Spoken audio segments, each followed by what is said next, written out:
I'm Yolanda Vasquez, and welcome to Comcast Newsmakers. Joining me in our Annapolis studio is Delegate Charles Sydnor from District 44B. Charles, it's a pleasure to have you here in our studio. It's a pleasure to be here. Thank you. It's funny because I remember when you were a freshman delegate, and I was just asking you a second ago, so how long have you been here? And it's been 3 years? You're going on 3 years already? Three very quick years. Yeah, what's the experience been like for you so far? I've enjoyed it. It's been one of the best experiences of my life to be down here and trying to help people. I really enjoyed it. The long hours, but the long hours, they go by very quickly. And the session goes by quickly. I mean, 90 days kind of goes by quicker than you think. It can go by very quickly.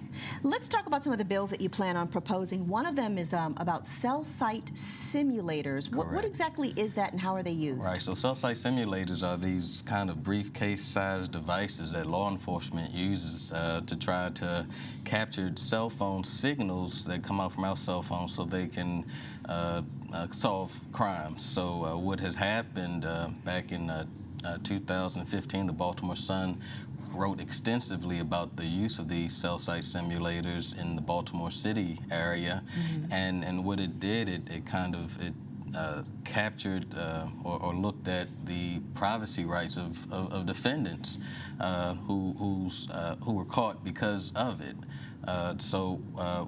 The bill, I introduced a bill last year because we found out that a number of police departments were using these devices, not to prohibit the use of these devices, but to ensure that when these devices were being used, that warrants were being obtained by law enforcement.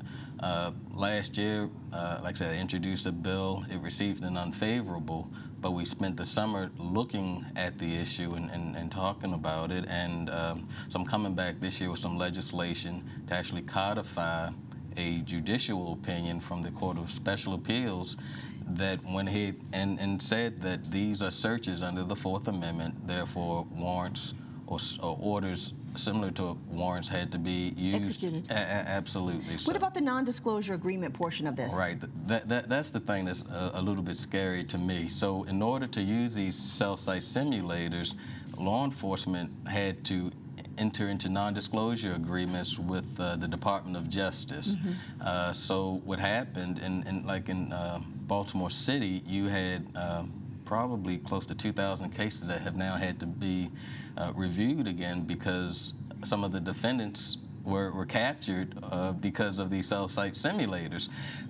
And what happened in court, you had prosecutors at times, rather than disclose how the information came up about the defendant, they dropped cases or they were not as forthcoming as they should have been. So this is an issue we're going to definitely be looking more at during the session. We've only got a minute left, and I really want to get into the juvenile justice reforms. Yes, this is kind of interesting in terms of where juveniles are placed in the system. Right, and the thing is, and I try to explain to people, we're not trying to let juveniles off for the offenses that they are accused of engaging in. What we're trying to do is say that rather than starting in adult prison for certain offenses, and I think there's 33 enumerated offenses, some of these offenses they need to start in the juvenile courts, and if they're egregious enough, then wave them up to the adult system. But start low and go high instead of vice versa. Right. Delegate, thank you so much for your time. We really appreciate you coming on in today. I appreciate it. Thank you. Thanks a lot. We appreciate it. And that'll do it for this edition of Comcast Newsmakers. I'm Yolanda Vasquez. Thanks for watching, everybody. We'll see you again soon.